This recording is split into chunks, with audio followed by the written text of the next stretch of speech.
What's up everyone, it's Simon, and today we're talking about how you can use a 3D printer to make the camera work best for how you like to film.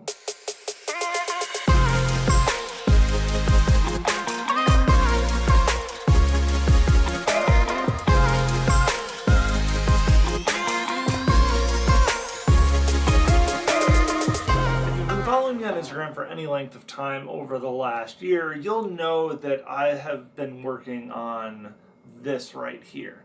Now, exactly what this is, you may not know if this is your first time watching a video of mine, or if you haven't been following my social media. However, what this is my perfect replacement to Sony's absolutely terrible microphone holder on the FX6, which is the same as it was on the FX5 or the FS5, and it's the same as a lot of their cameras. It's just not great. And so what did I do to make this better? And it took me a little while to figure out exactly how I wanted this set up, but it works perfectly. And so let's take the microphone off of here. As you can see, I took off the factory microphone mount and put a NATO rail on there. And the reason I went with a NATO rail is it was an easy thing for me to adapt to this exact space. Now, I'm going to pull out some 3D printed bits, and as you can see, this took me a bit of time and a little bit of trial and error to get it exactly how I want it. I started with a NATO rail file online and worked with a buddy to figure out the exact size we needed, and then figure out exactly where our holes were, and then also, as you can see on the bottom, I've had to adapt to dig out some bits to adapt for the points that are on the handle for securing it. And that worked well and good. And then I had to figure out how to put the microphone on there. And I absolutely love my Rycote microphone mount. It's fantastic. It's super secure. I don't have to worry about the microphone falling off. And it just works. And that's a big thing for me, is having equipment that just works and does what I need it to and doesn't get in the way. However, the way that the Rycote mount works is the microphone actually is in a direct line over the center point of this clamp, which got in the way if I was using the Sony wireless lav system with the hot shoe attachment on.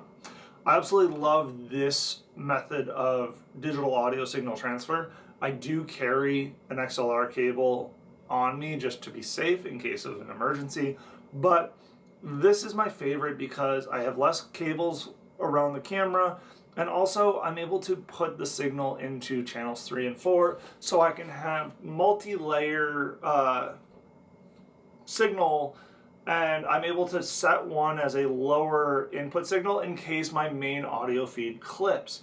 That is a huge thing for me, is just like a safety thing, because a lot of times when I'm filming doc style stuff, I can't recreate or have someone redo whatever they're talking about. I'm usually capturing something live that I can't get a second take. And so that way I know I have good clean audio that's going to work for what I need. And so the problem I ran into was this right here was pushing into, as you can kind of see here, if I try to center it, pushes right into the microphone or into the lav receiver. And so that just doesn't work. And so I actually had to go back to my trusty 3D printer right over here and create this offset that allowed me to get the shotgun holder 14 millimeters away from center.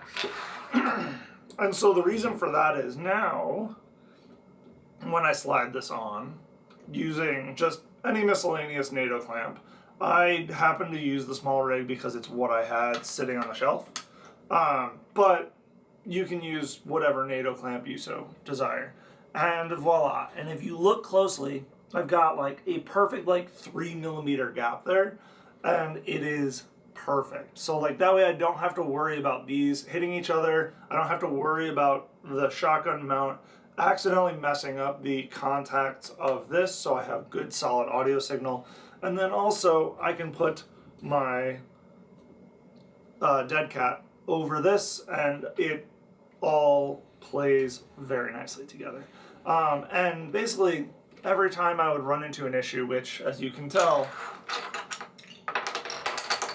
I ran into some issues, I was able to easily 3D print another part, and basically like each one of these was like 30 minutes of printing and like 15 cents of material to be able to make a new version of. So iterating was very cost effective and very efficient.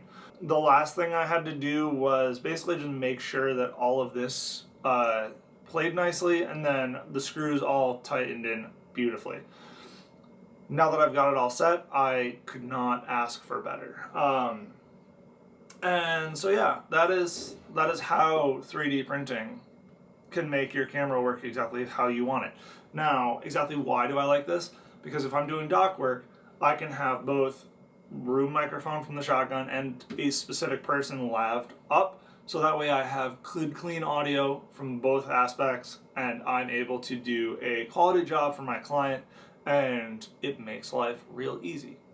Now, if you guys have questions about 3D printing specific bits, if you guys have questions about exactly what I used, or if you'd like to get this exact setup, leave a comment down below. If you guys want to see me make other things for other cameras, also leave that down below. I love making random bits. I love creating things. It's super fun. If you guys have any questions about how I rig this and how I'm adapting this rig for some upcoming work, let me know. I'd like to shoot more videos that you guys want to see, and this one was a fun one to make, not only in shooting this little video, but also in making the bits, because I love being able to create new things that never existed before. I hope you guys have a great week. See you guys next time.